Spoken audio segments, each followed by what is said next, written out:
Hello, everyone. I'm just going to introduce Jonathan and Ami in a minute, but I will introduce myself first. I'm Hannah Weisfeld. I'm the Executive Director of Yachad. For those of you who don't know what Yachad is and what we do, we're a British Jewish organisation that works in the British Jewish community and in our parliament here in the UK to build support for a political resolution to the Israeli-Palestinian conflict.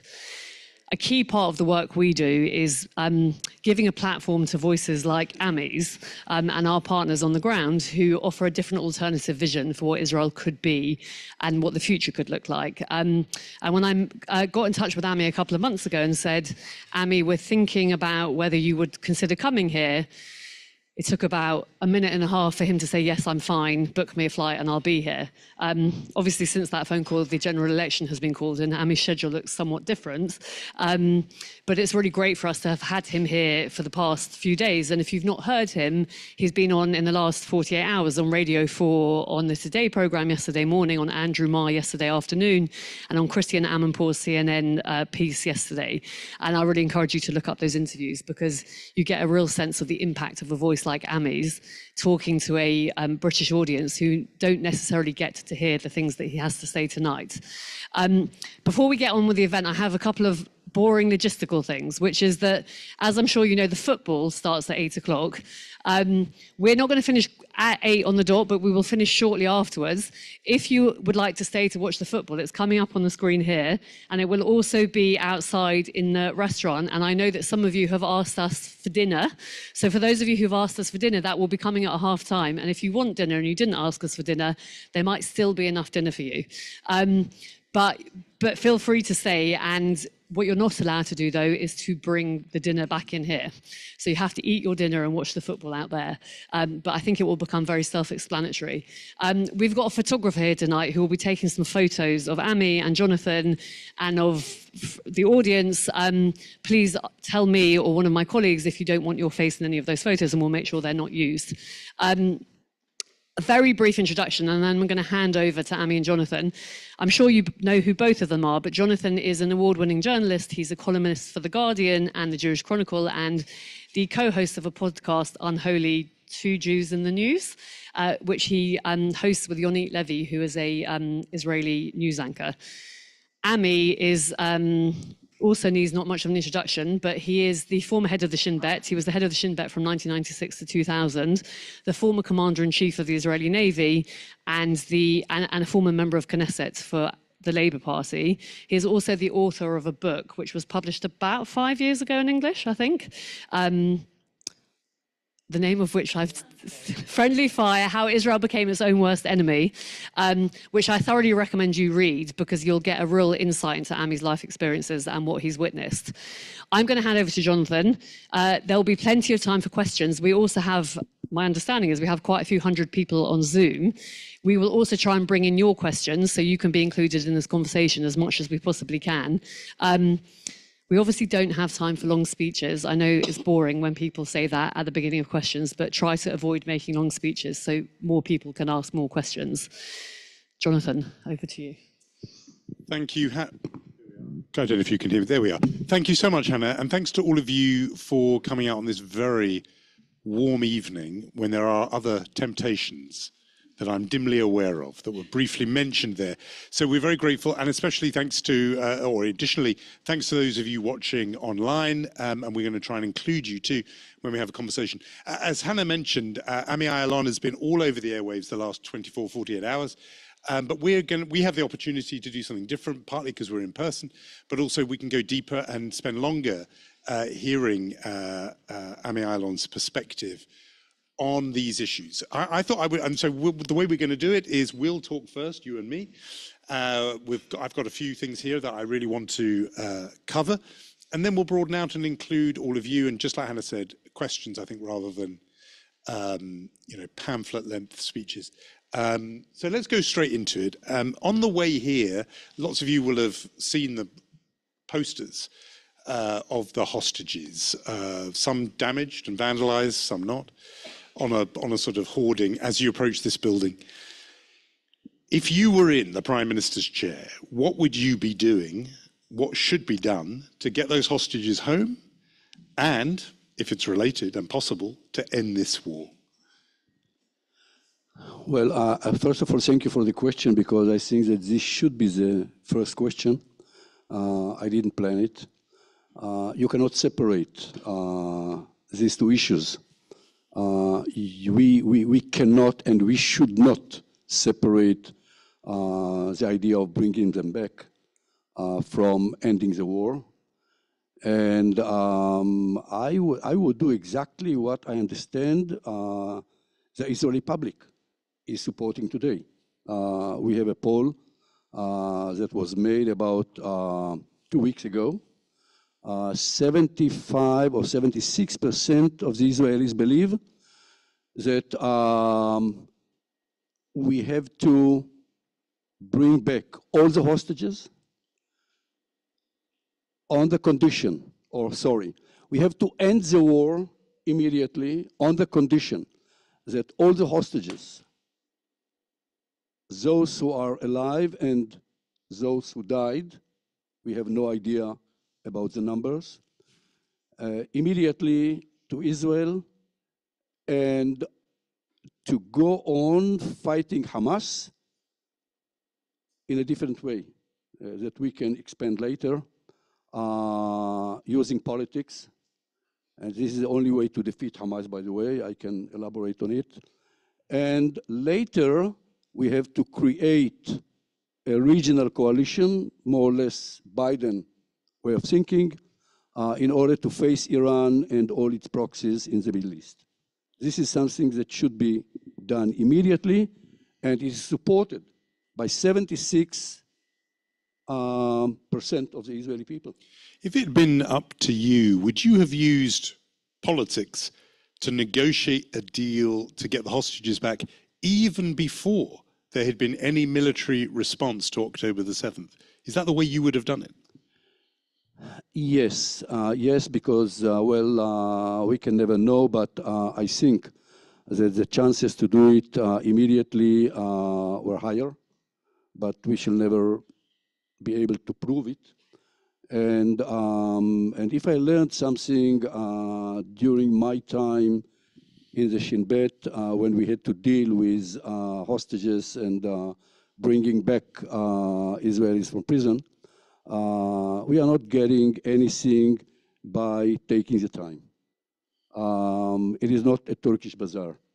The price is clear from the very beginning, and I think that we should start by a very clear definition of the political goal. I think that the major mistake that we did on the second day is to send our troops to war without a definition of a clear political goal. And when you send your people to kill, and many of them will die there, if you do not present a very clear political goal, immediately what happened is the war becomes the end and not the mean. And when the war becomes the end, there is no end to this war. I mean, they would say there was a clear goal, which was destroy Hamas. This was a military goal.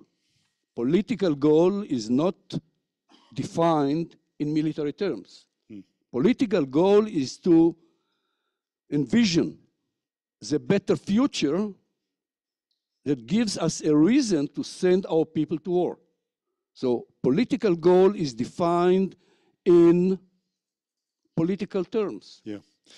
But just on this one point, do you think there was a deal to be done in those first 24, 48, 72 hours, which would have been a trade of hostages for prisoners held in Israeli jails, without a shot being fired? In other words, Israel should have held back on a military response, negotiate the release of the hostages, get them back, and then what? Bombard Gaza. Then do whatever we want.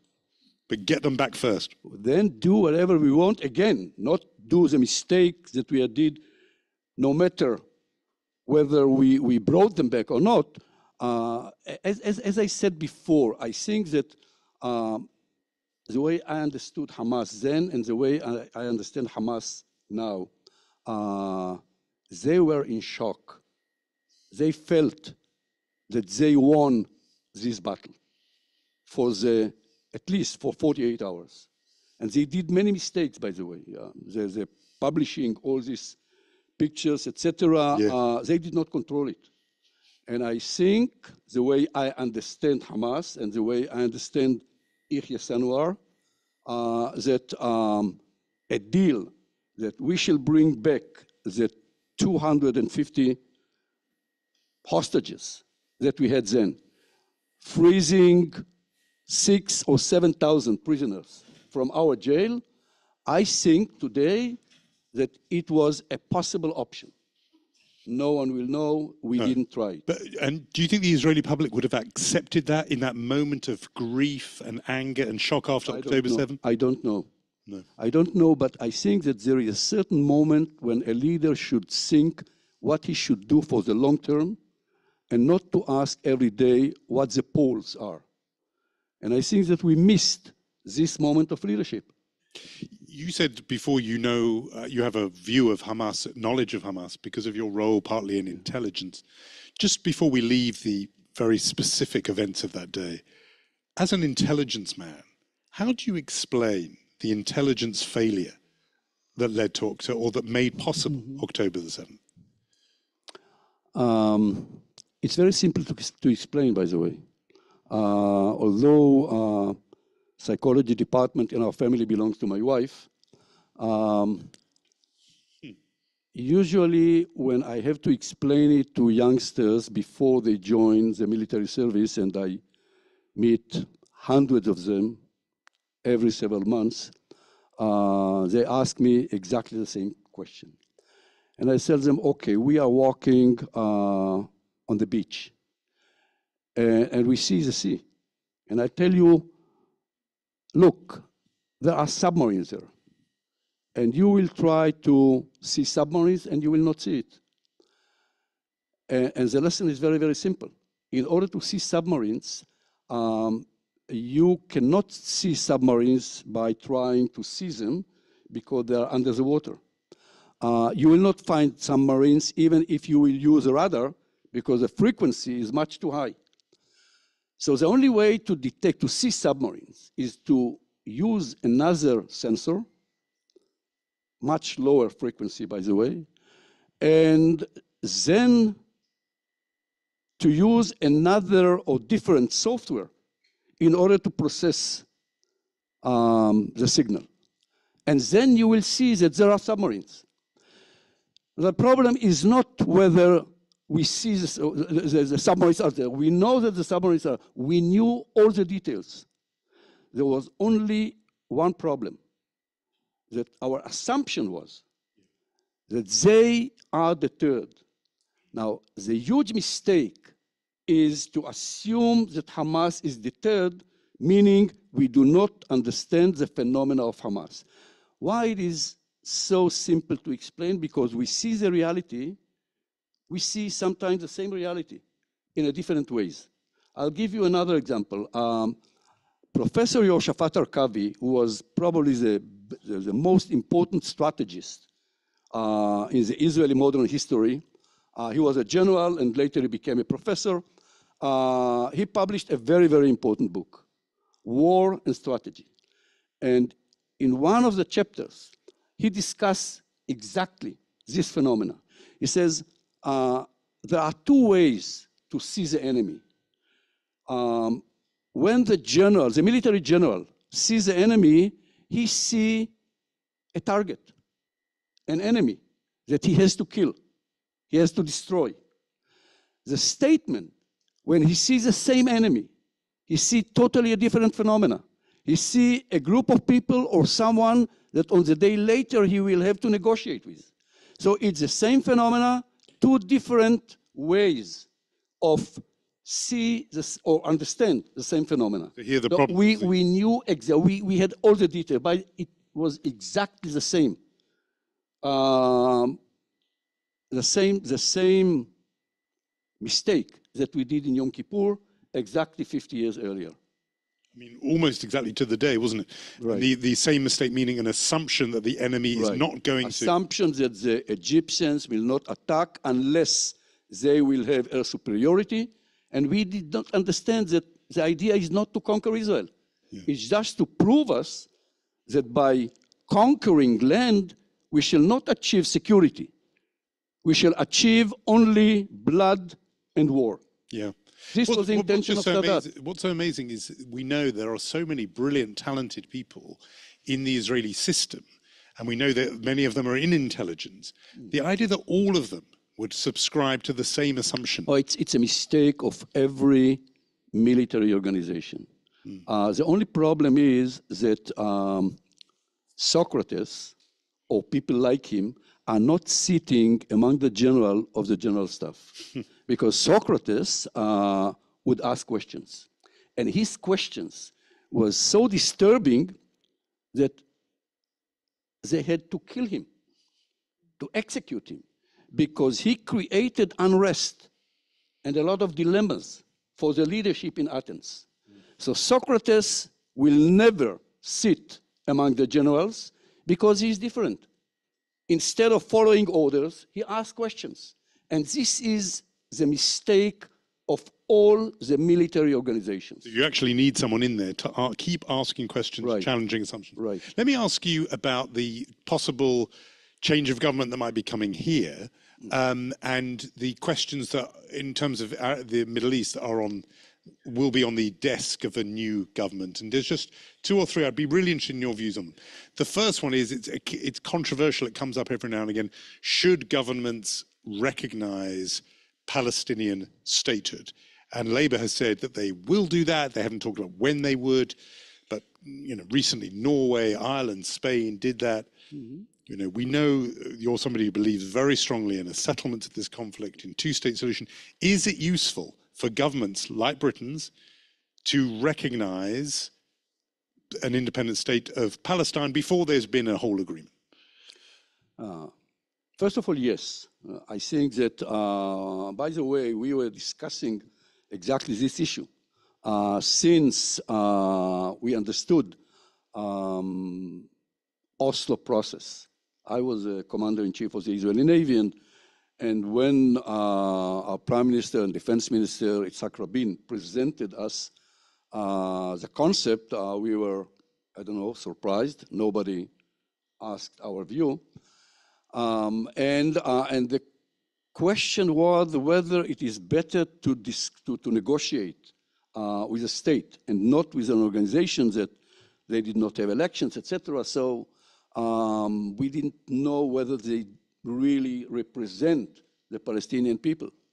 There are a lot of advantages to negotiate with a state. For example, I think that the most important one, when you negotiate with a state, which is a state of the Palestinian people, they cannot demand bringing back refugees to your state, to Israel, because the whole idea of a Palestinian state is to bring their hostages, their refugees, exactly, and the idea is, okay, Israel will bring Jews to Israel and Palestinians will bring Palestinians, refugee Palestinians to Palestine. By the way, this is exactly what we agreed when we were with Sari Nusseibeh, as probably you remember. This was exactly what we agreed. But of course... Just to explain, this was a sort of draft peace plan that you, together with the Palestinian intellectual Sari Nusseibeh, it was called the Ayalon Nusseibeh or Nusseibeh-Ayalon plan, Professor and you Nusseibeh, traveled around the world. He's a philosopher, and he was a president of Al-Quds University. Anyhow, I'm saying it because, of course, nobody listened to our suggestions when we were in the general staff. And we are dealing with the Palestinians. So the question is exactly how. I know that it is perceived today as a present to terror, and I totally understand it. It is a problem. So the question should be whether to tell Israel, finally, we, England, believe that the better reality for Israel, for Palestine, and for the international community in order to stabilize, etc., is to create a reality of two states. We believe that it is better to negotiate between two states. We intend to, to declare Palestine as a state, and we shall take you either, we shall give you about 3, 4, 6 months, but it should be a very clear timeline. So you would have no problem with an incoming Labour government doing exactly as you've just said and recognizing a Palestinian state? I think that they will give us a great present. I believe that if and when we shall create a reality of 2 states, we are not giving any present to the Palestinians. This is the only way for us to achieve security and to maintain our identity as a Jewish democracy, because any other option, people do not understand that we shall not have security as long as we shall not end the occupation. If we learn something on the 7th of October, this is exactly the first lesson. And the second lesson, that probably we should discuss it later, we shall not have democracy until we shall end the occupation. And that has always been the underpinning of the whole 2-state idea.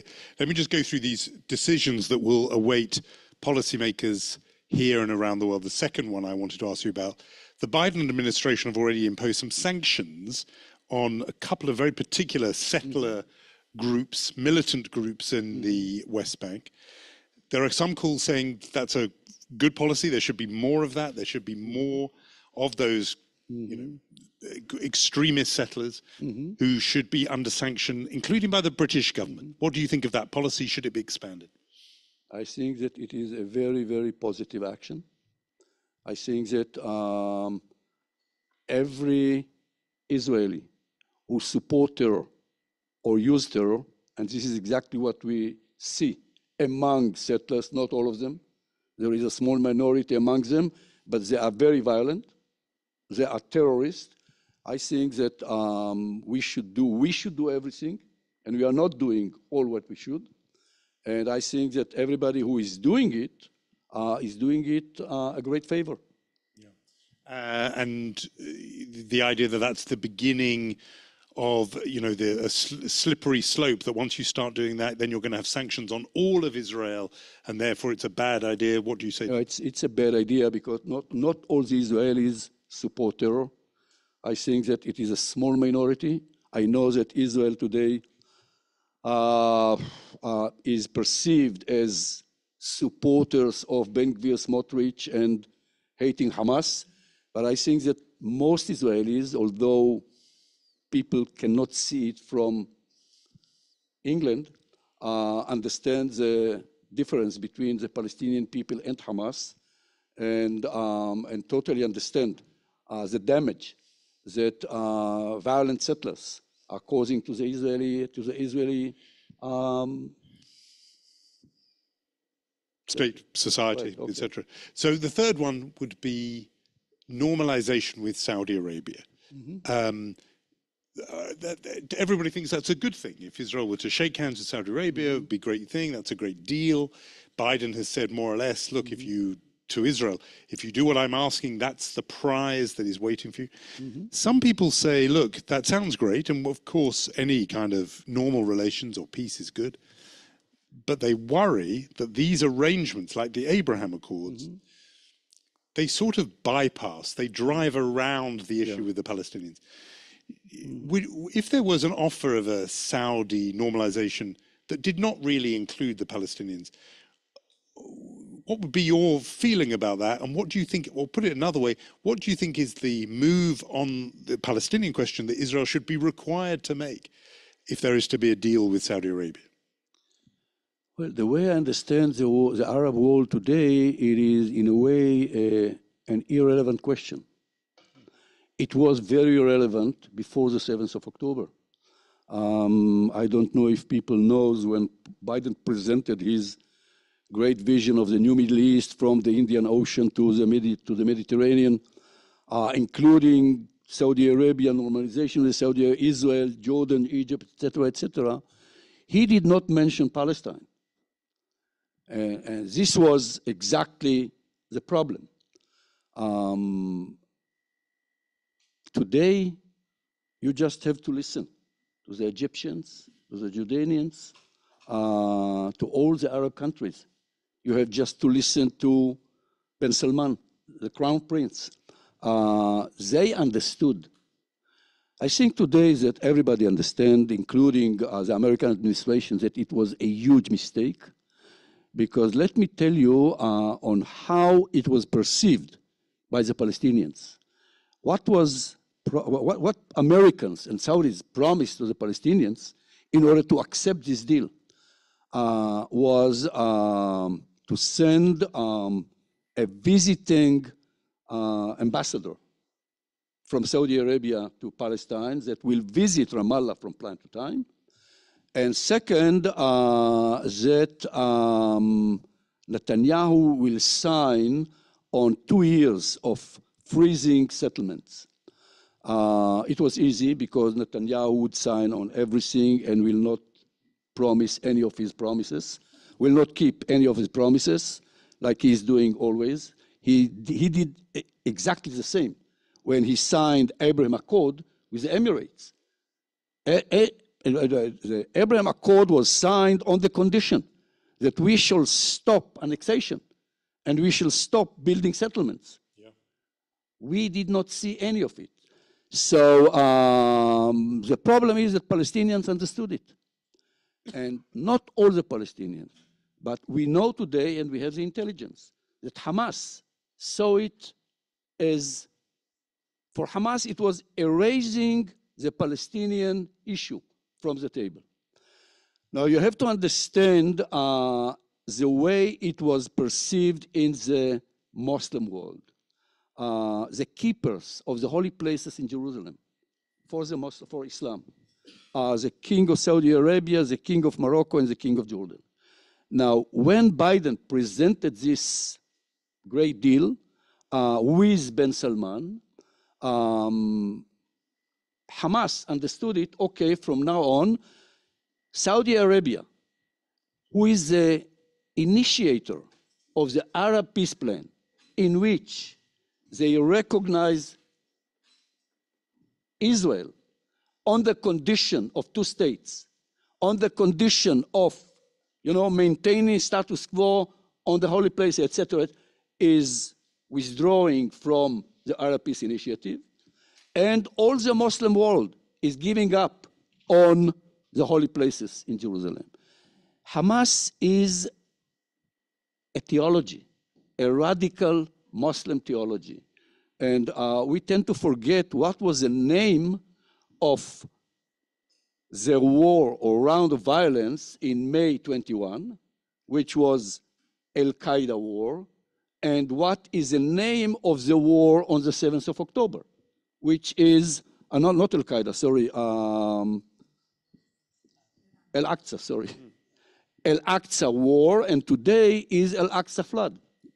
So they do not see themselves as representatives of the people in Gaza. They do not even see themselves as people who represent the Palestinians.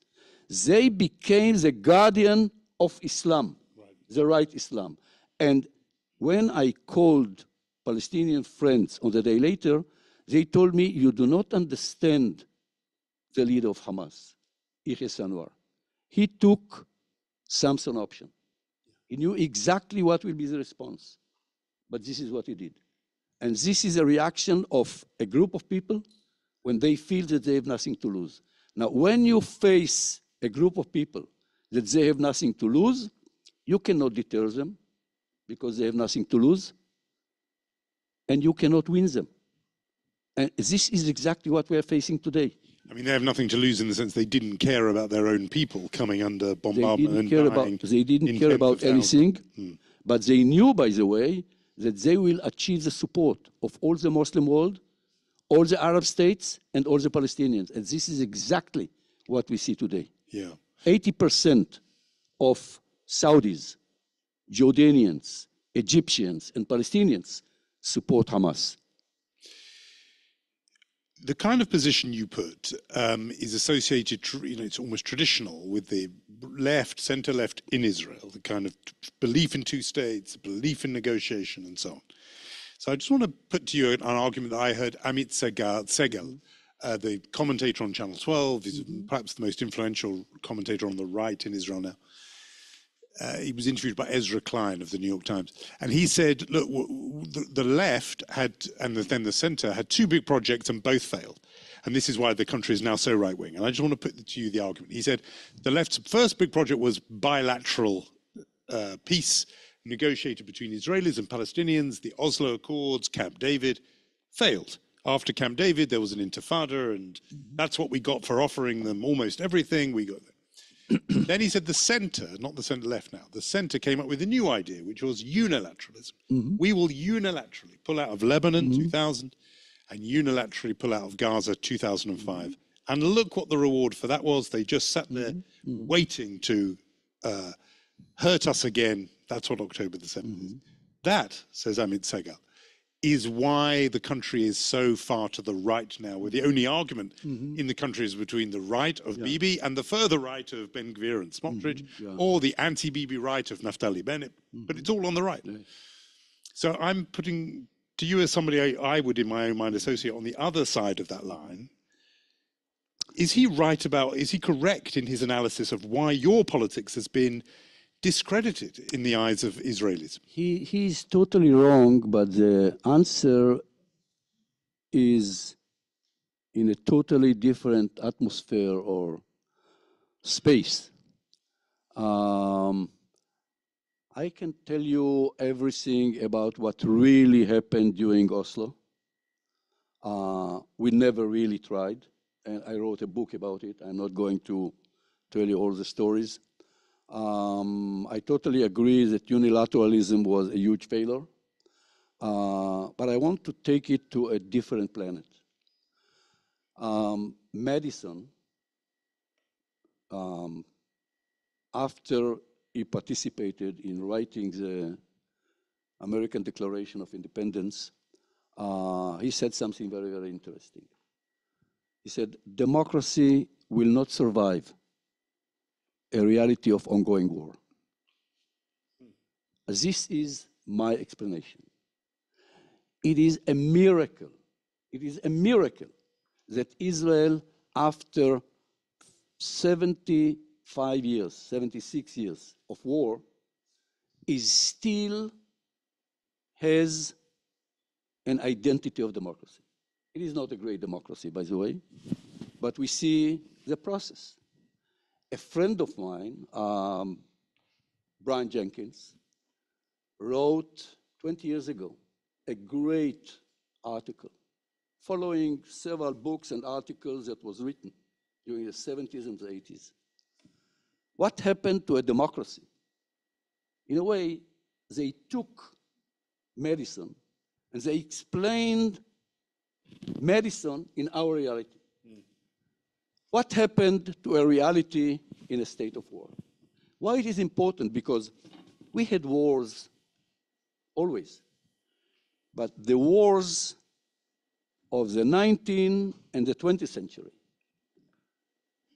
were a totally different type of war.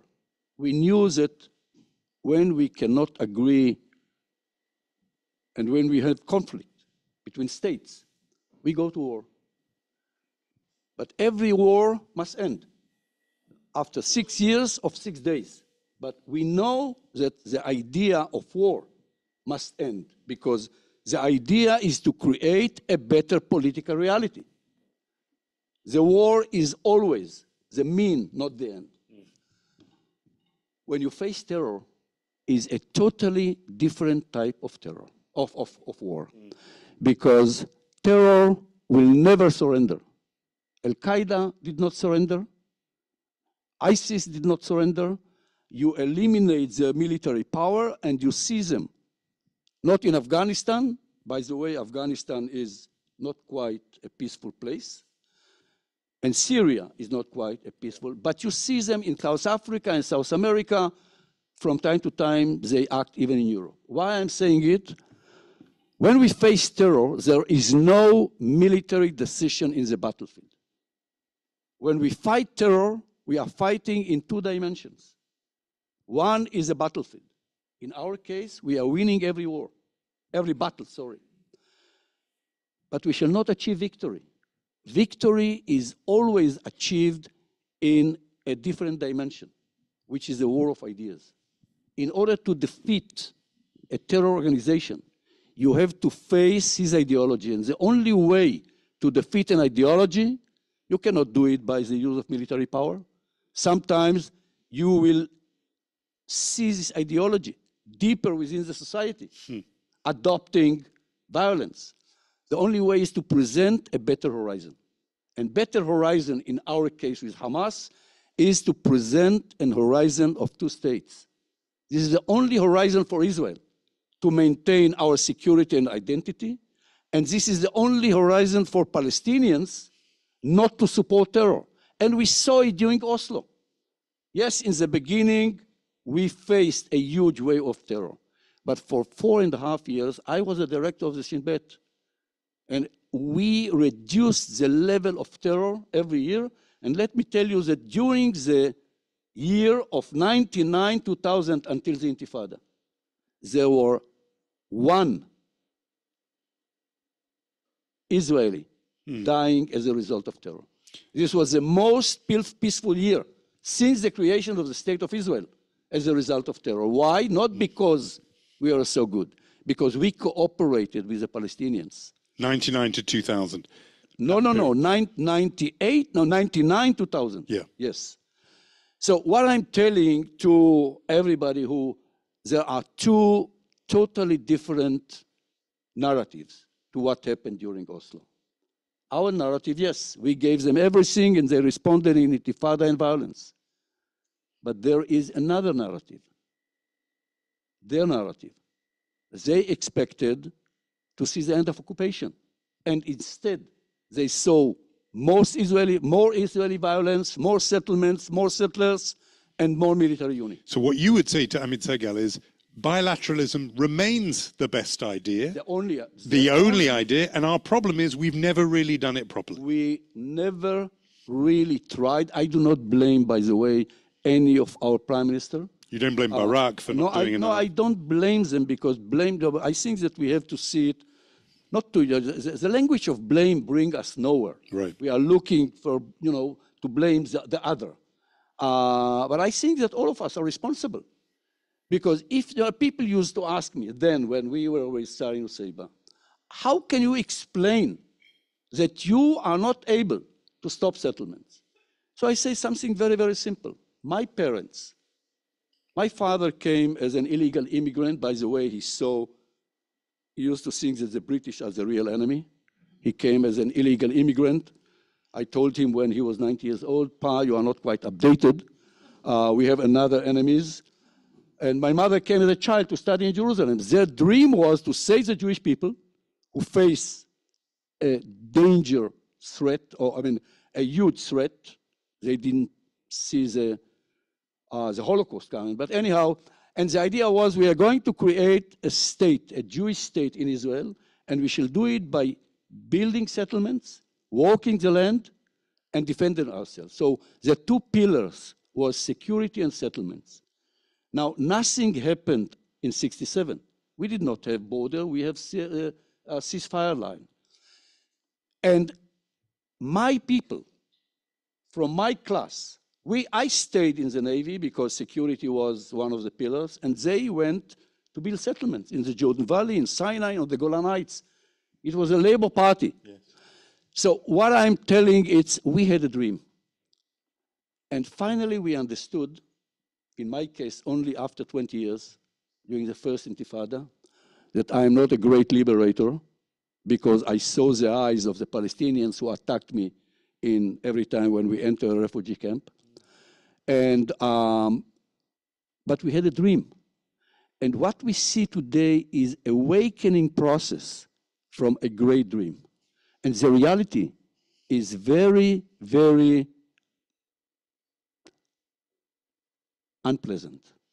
But it's fascinating to hear it took you yourself 20 years to realize the greater Israel of 67. Naomi Shemer was my teacher for 3 months because she decided that it will be better for all of us if I will be outside of the class. So yes, we we finished our relations. I was 7 years old, so it's okay. But her, her poems, we were liberators. When you study, when you hear the stories of the Bible, and you know that Abraham bought this place, Ma'arat HaMachpelah, and this is ours. You suck, these ideas, although you do not go to synagogue, and this was our dream. And the awakening process is a very, very painful process because we face violence.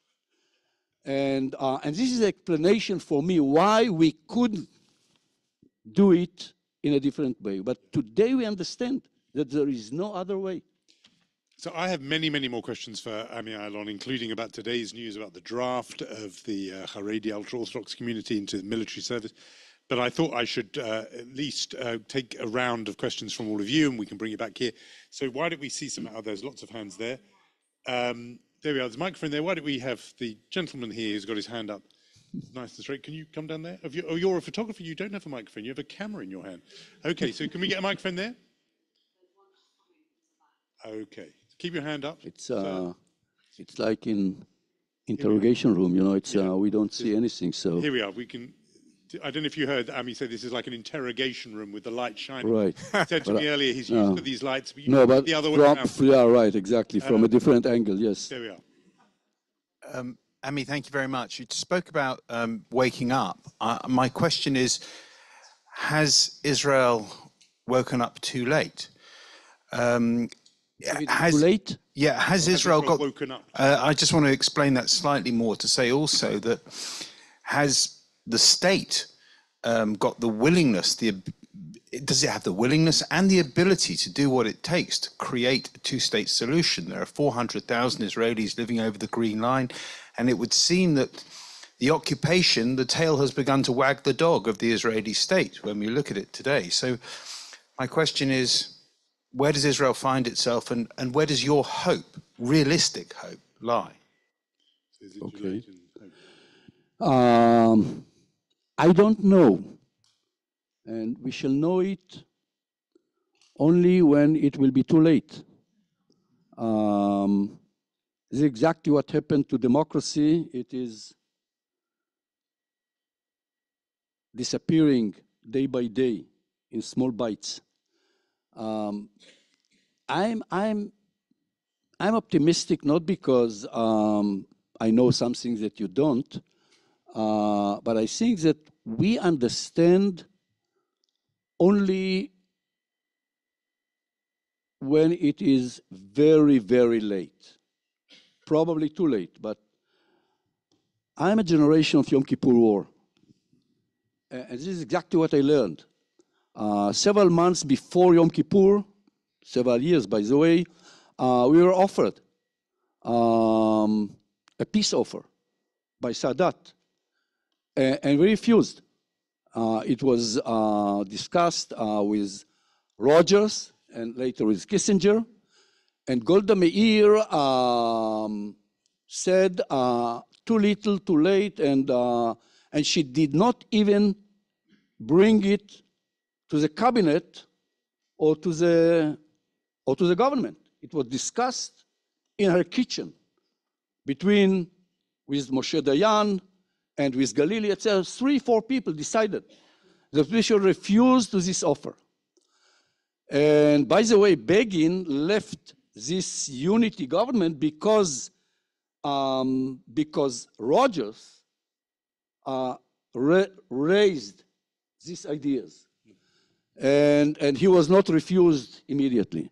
I'm saying it because after the war, by the way, Moshe Dayan, several months earlier, promised us, that he preferred Sharm el-Sheikh without peace with Egypt on peace with Egypt without Sharm el-Sheikh. So if you understand it, what he told us, I was a young naval officer, our security doctrine is based on our military power and our ability to occupy land. And what we learned after we lost 2,700 people in the battlefield in less than 3 weeks. It was the bloodiest war ever, that we were totally wrong. And this is exactly the reason why after 3 years Sadat came to visit, and after 2 more years we signed a peace. I understand that, but just very practically, the question was saying, is it too late in the sense of you've got hundreds of thousands of settlers who, in order to make a two-state solution work, would have to be uprooted from their homes? And just as a practical matter, is it even possible? Whether it is possible or not, we shall know. When we try. Yes, when we try. We do not try. And there is a role to the Palestinian, to the international community, and there is a role to the Jewish communities abroad, including the Jewish community in England. What I'm saying is that we have to come up with a clear idea, and we have to say that this is exactly what we wish. And why I'm optimistic? Exactly because of the polls that I mentioned earlier. Today, 75% of the Israelis understand. We understand that we shall not achieve security as long as we are controlling another people. And we still do not understand the concept of we are losing our democracy. But I hope that they will understand. Okay, let's take some more questions. Lots of hands up. Have we got a microphone here? Why don't we go for these two, because they're right next to each other and they're in the front row. Here we are. Why don't we take one after another so we can get more questions in, and I'll bring them back in. Hi, Erev Tov. Thank you for that really great talk. I'm just wondering if you could, how do you rebuild the political left in Israel? Okay, and pass the microphone to the person next to you. Okay, I have 2 questions, so I'm cheating. Sorry about that. It's a bit of a cheat. Do the first one first. I'm sorry. So my first question is, you say that there needs to be bilateral peace process, but you also say that Hamas's ideology is, I would say, not very supportive of a two-state solution, and also that they have 80% support in the Arab world. My second question really quickly is, in your experience as Shin Bet, who are the friends of Israel on the international stage who can really move this forward? Okay, and let's just take one more sentence. 3. I will forget. I'll remember. Okay. Okay. Oh yes, well let's take one from Zoom. Sorry about this. Why don't we take one from you, Hannah? Oh, you've already done it. Okay, your one. We've spoken a long time about Hamas, but we haven't mentioned anything about Hezbollah. I'd like to hear your opinion. Okay. And let's have one from the people following on Zoom. There's many on Zoom, but there is one here from Ben who asks whether Barghouti should be released as part of a hostage exchange deal, and would that be a positive thing if he was to lead a reconstituted Palestinian unity government? Okay, so I wrote all those down, and why don't we just start with that last one first? Question following online asks, would you welcome Marwan Barghouti being released from jail, and do you think he could lead a unified new Palestinian movement? Marwan Barghouti is the only Palestinian leader who can win elections today, according to all the polls, Palestinian polls, against any Hamas leader. And Palestinians are the most democratic Muslim society within the Muslim world. They believe in elections. They believe in, they were too close to us for too many years, and they see us as a model. It's Israelis hate to understand it, but this is true. They wrote, they do not want to see future Palestine ruled by Sharia. So probably to relate to some other questions, when I say that they support Hamas, they do not want to see future Palestine ruled by Hamas and by Sharia. So this goes to the questioner here, worried that the polls say 80% support for Hamas means 80% opposing two-state solution. You don't read it like that. No, it's totally different. They support Hamas only because they understand that Hamas is the only organization who is fighting for end of occupation or for Palestinian freedom. They see Abu Mazen as a collaborator because he cooperates with IDF and he do not believe in violence. So it's totally, once they will see a political horizon of two states, we know it because we saw it during Oslo. They will prefer, they do not want to sacrifice their people if they do not understand that it is necessary. So this is why I believe in two states, and this is why I believe that if it will present it in a way that they will believe that it is achievable, they will not support Hamas anymore. Good. And by the way, and this is the only way to defeat Hamas, because we have to understand the ideology of Hamas. For Hamas, reality of two states is a total defeat.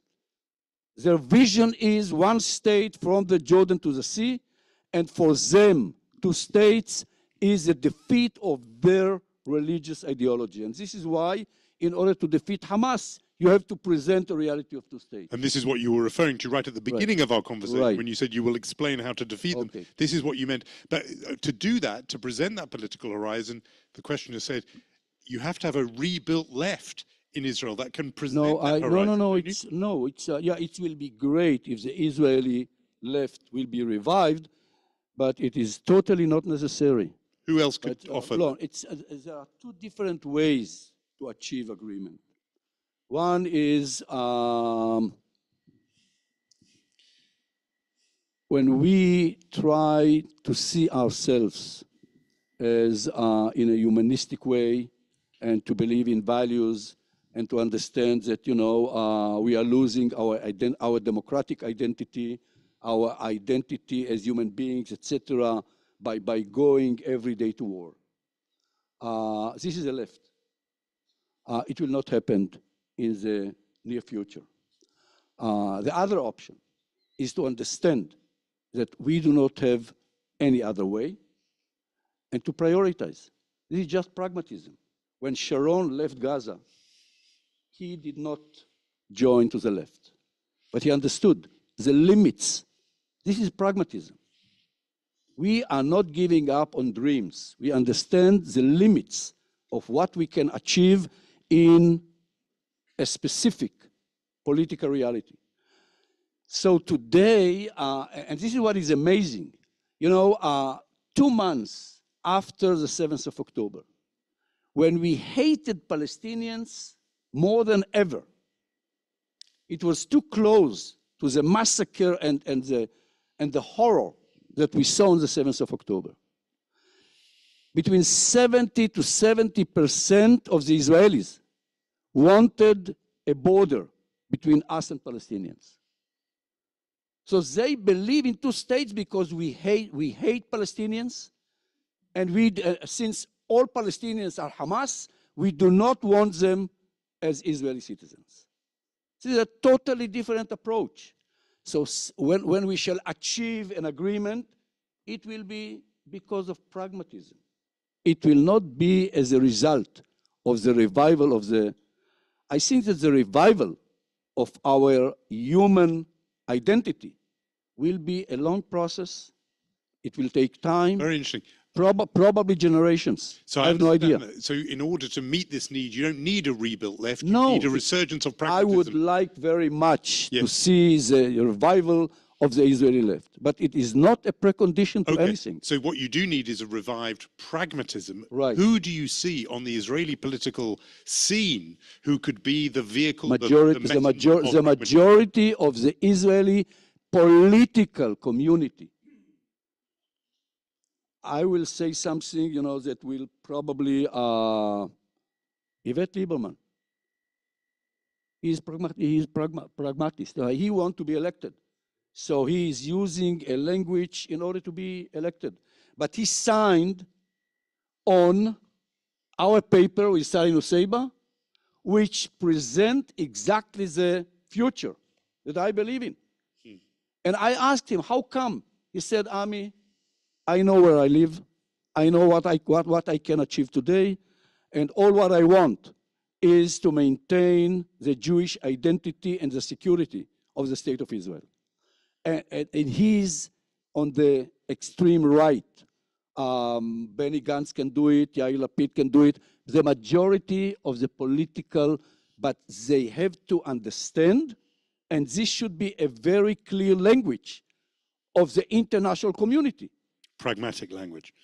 Not only, look, today, what happened after the 7th of October, it is not a conflict between Israelis and Palestinians anymore. It is a regional conflict that could lead us to a regional war that will create a major global impact. Okay, that goes to the question from there, which was, we haven't talked about Hezbollah. What's your view of the north? 60,000 displaced Israelis, daily bombardment. What's your view of what needs to happen there? And then I'll take another round, then we'll finish. Yeah. We cannot separate the north from the south. It is obvious that in order to stop the violence in the north, we have to achieve ceasefire in the south.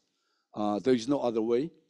But once we agree or we achieve ceasefire or end of war in the south, Hezbollah said, not because he joined the Zionist movement, because he understands that this is a limit of his ability to go on attacking, because we have to understand they are paying a huge price. Of course, we see all the people that we evacuated from the north, and it is horrible.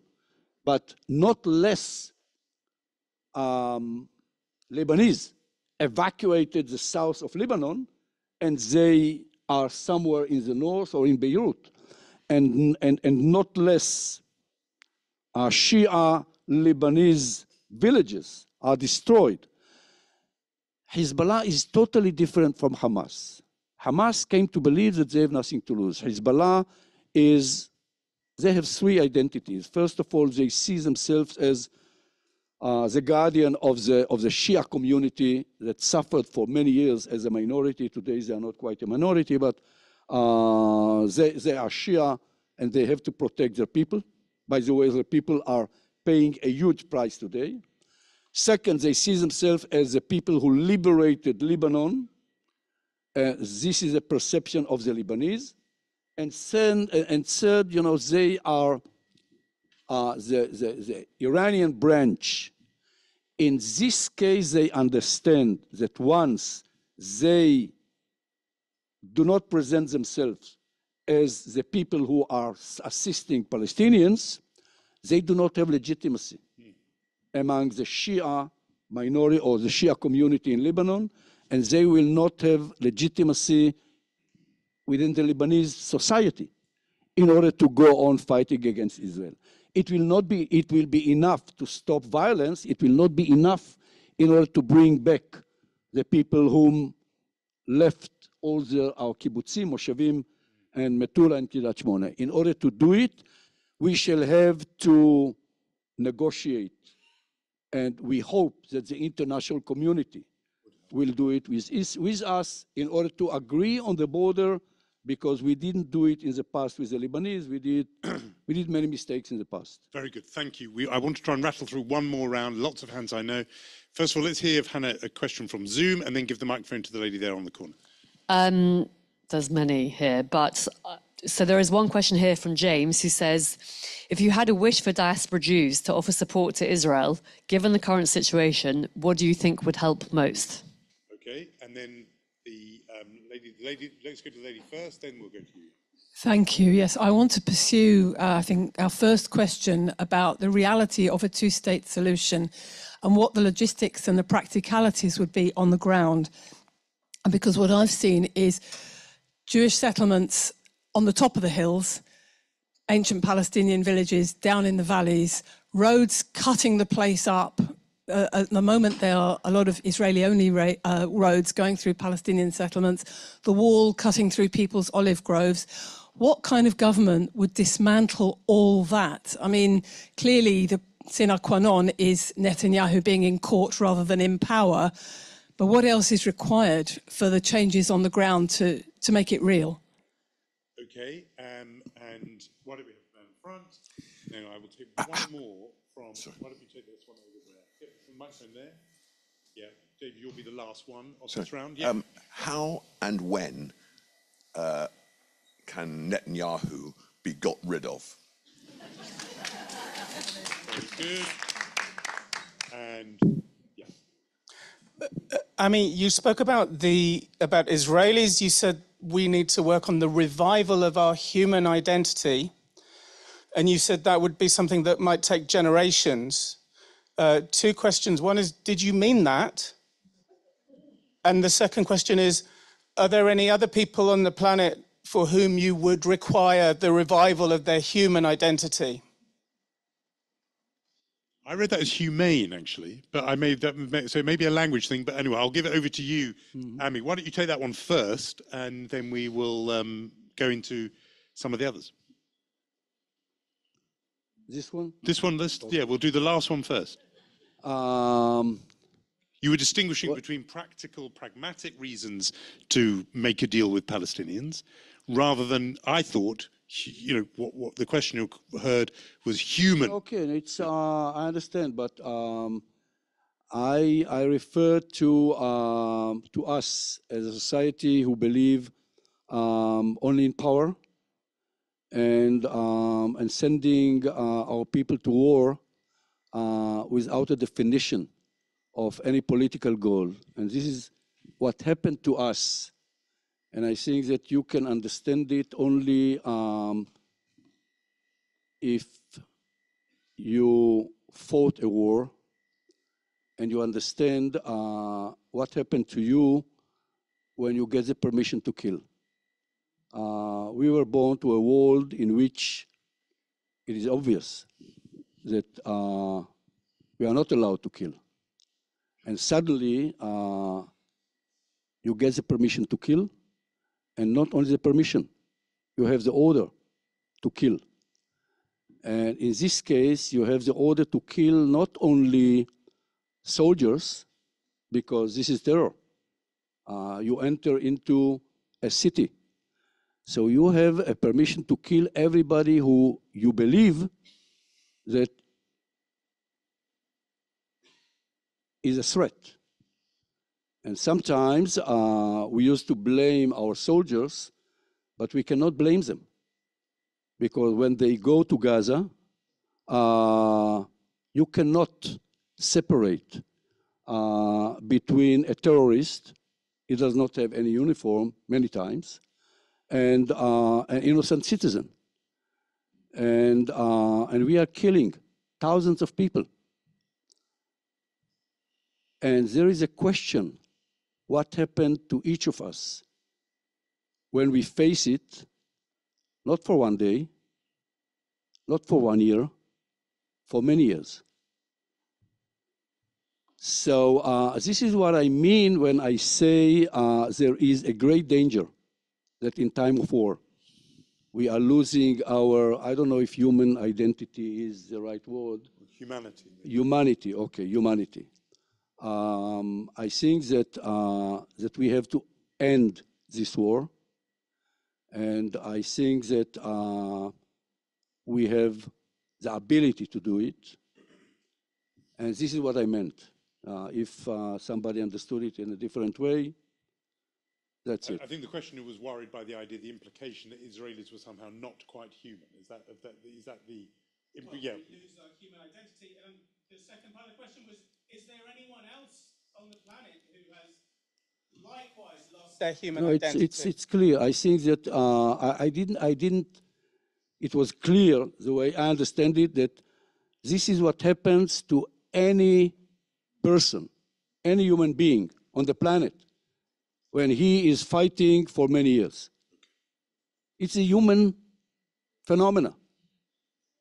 It is no difference between Israelis, Americans in Afghanistan. This is what we understand, and in a way, if I understand medicine, this is what he meant. You are losing the whole concept of democracy. What is the concept of democracy? The concept of democracy is human rights. It's not only the idea of the majority decide. Yeah. Thank you. And I think we've covered that. Let's talk about the very direct question, which is how and when can Bibi be got rid of? I have no idea. I think that we should do everything in order to explain to ourselves that he is an obstacle, that he does not represent the people of Israel, that he is doing it for his own survival. But in democracy, we have no other way but to take to the streets. And we have, I don't know, the media, our voice. That's it. Do you think today's decision by the Supreme Court, which has ordered the government to enlist ultra-Orthodox yeshiva students and others for equality of enlistment in the military draft, could that break a party's coalition? Orthodox parties leave, or does he, like Houdini, once again get out of the bind he's in? I have no idea. We shall know it later. The question we had covered, but somebody wanted to go further into the practical question of implementing two-state solution. We talked about the uprooting of settlers earlier. The question raised the roads, the infrastructure, road networks, the walls. She asked what government would dismantle all of them. A government who believes in a better future. This will be the government, whether it will be because they understand that this is a limit of what we, etc., etc. We discussed it earlier. But we have to understand that we shall not be able to uproot all the settlers. It is irreversible. And what was agreed during the years in which we negotiated, and it was agreed, it was accepted by the Arab League states, and it is written in the Arab Peace Initiative that the border will be based on 67, but with exchange of territory, so at least 80 or 85% of the settlers will stay in their homes because most of the villages or settlements are not far from the border. So it will be a kind of a change of territories based on 67. And then what was added during the negotiations between Ehud Olmert and Mahmoud Abbas was they had a subcommittee that they discussed what will be the future of settlers if they will decide that they prefer to stay outside of the state of Israel, but on the land that they believe that belongs to them. And the ideas were what will be their status and what will be the number. And in the negotiations later between civil societies on both sides, on the Palestinian side, it was not signed, but it was the approval of Mahmoud Abbas that it was the same or equal wording, what will be the number and the status of the settlers that will remain, and on the other hand, what will be the number and the status of the Palestinian refugees that will return to Israel, to ex-Palestine. So yes, it will be a very, very painful process. I know that there will be Palestinian terrorists who will fight against it. I know that we shall face Jewish terrorism, that many of them will fight against it. But we shall have to be able to do it. Otherwise, look, for my generation, Israel is something obvious. We were born into a state. But for for 2,000 years, we did not have a state. So state is not a present that we got without doing anything. If we shall not fight against any external enemy, if we shall not be able to face our domestic enemies or people who oppose our views, we shall not have a state. Or we shall have a state without a Jewish identity. That's it. Let's just close with and this will be your closing contribution, but with the question that did come from James online, which was, what would be the most help, the most valuable thing for you, and what the case you're making that the diaspora, Jewish community, including this one in Britain, could do for the cause you're advancing? It's very simple, and I'm saying it during the last 25 years. I think that we need your voice. And I know that Israel is very, very important for you. Otherwise, you would not come here. And it is part of your identity, whether you like it or not. By the way, I think that after the 7th of October, you even understand that you are paying a price for our mistakes or what we have to do in order to survive in Israel. A part, not all the anti-Semitism, but a part of anti-Semitism is anti-Israeli feelings. And this is why when we say Bnei Israel arevim ze leze, which means the people of Israel are responsible for each other, whether we like it or not, this is exactly what we see. So I think that when we discuss the future of Israel, without any intention, we discuss the concept of Judaism. I think that in my case, we are doing a huge mistake in Israel because without any public debate, we adopted formally, our government, a Jewish identity which I do not accept. My wife cannot come with me to the same synagogue because she told me every day, she told, you will not put me behind the curtain. And this is our former Judaism in Israel today. And I know that Judaism is totally different. And we see it every time when I come to England, America. Judaism, the concept of Judaism is pluralism.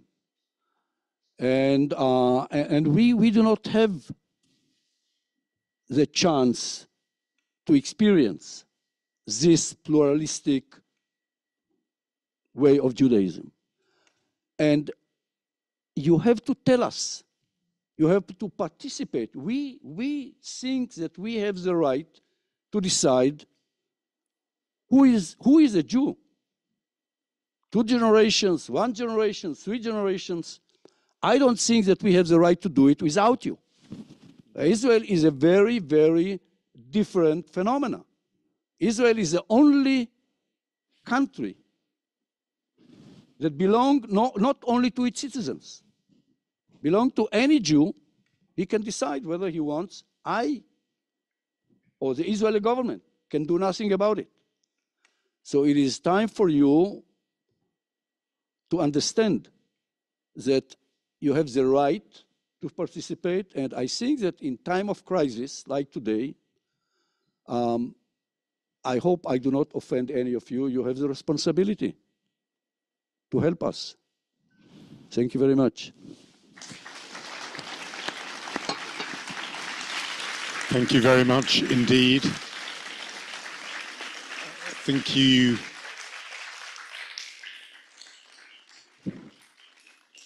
heard there, you got your orders from the former Commander-in-Chief of the Navy there.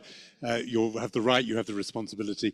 You already did it because you responded there, but I just wanted to pull together everything we've heard over this incredibly stimulating hour and 15 or so. And join me one more time in thanking Ami Ayalon.